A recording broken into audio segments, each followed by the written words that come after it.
Hi everyone, this is Preeti Bedi from persona consultants and आज हम एक बहुत ही इंपॉर्टेंट टॉपिक पे बात करने वाले हैं विच इज कि आपको किसी भी पर्टिकुलर प्रोविंस या कम्युनिटी जो है कनाडा की, अगर वहां से परमानेंट रेजिडेंस मिलती है थ्रू द नॉमिनेशन और कम्युनिटी रिकमेंडेशन, तो क्या आपको उसी पर्टिकुलर प्रोविंस में या फिर उसी पर्टिकुलर कम्युनिटी में जो है वो रहना कंपल्सरी रहेगा या आप वहां से कहीं पे भी मूव कर सकते हैं कनाडा से। Now this question is very important because जब से हमने अल्बर्टा रूरल के ऊपर लाइव किया है, अल्बर्टा रूरल रेन्यूअल स्ट्रीम पे, तो बहुत सारे जो क्लाइंट्स हैं, बहुत सारी ऑडियंस है, वो ये क्वेश्चन पूछ रही है कि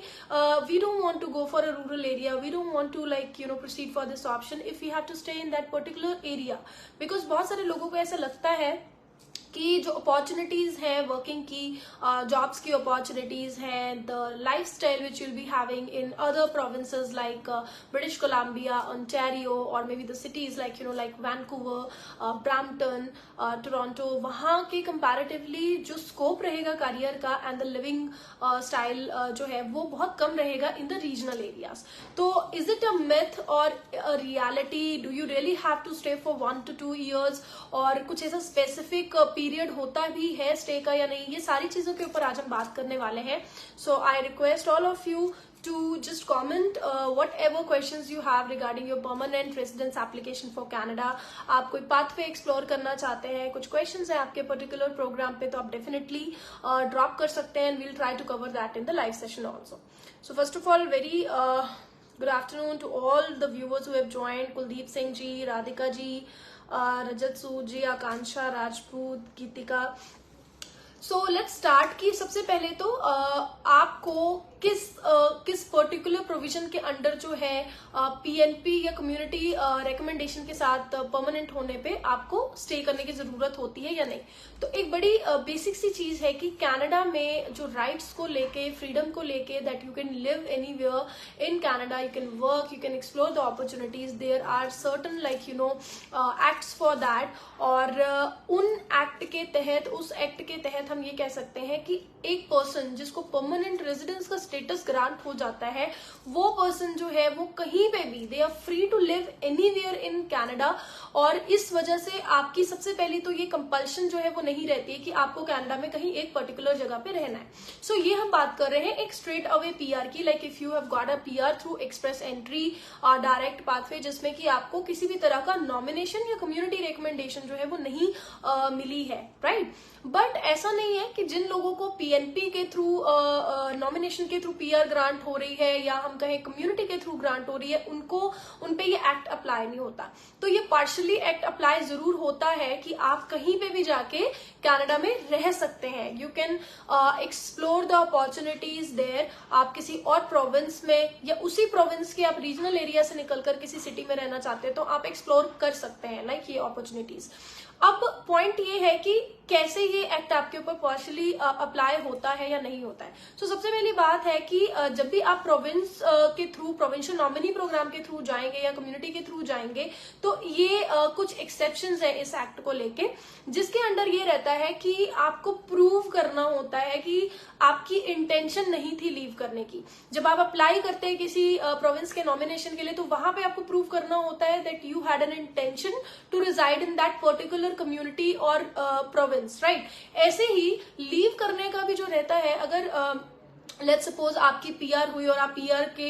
स्टेटस को लेते ही आपने वहां पे लीव कर दिया उस जगह को और आप कहीं और जाकर रहने लग पड़े, तो प्रोविंस के पास या कम्युनिटी के पास, basically the community is also part of province, तो हम ये लेकर चलते हैं कि प्रोविंस के पास ये राइट रहता है कि वो इस चीज की कंप्लेन कर सकते हैं आईआरसीसी को एंड ऑन दैट बेसिस आपकी रिवोक की जा सकती है पीआर। लेकिन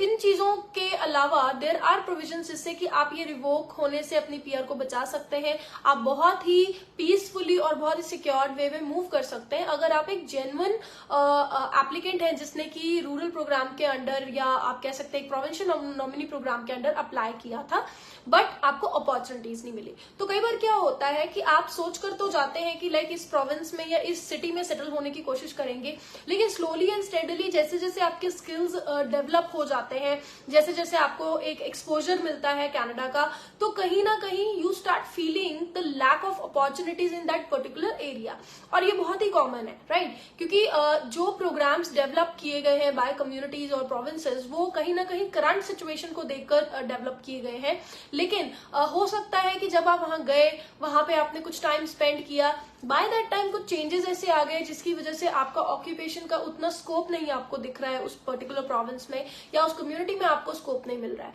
सो इन दैट सेंस आप कहीं ना कहीं इस चीज के लिए अपील कर सकते हैं। आप कहीं ना कहीं इस चीज के लिए, वी वुड नॉट इवन से appeal, but yes you can request for the change of province. आप मूव कर सकते हैं with a very good intention कि आपको और बढ़िया अपॉर्चुनिटीज मिल रही है कनाडा में किसी और प्रोविंस में। जब भी आप किसी भी प्रोविंशियल नॉमिनी प्रोग्राम में जाते हैं, स्पेशली आप कम्युनिटी प्रोग्राम्स में जाते हैं, तो वहां की सेटलमेंट एजेंसीज ये इंश्योर करती हैं कि आपको जॉब अपॉर्चुनिटीज जो है वो मिले,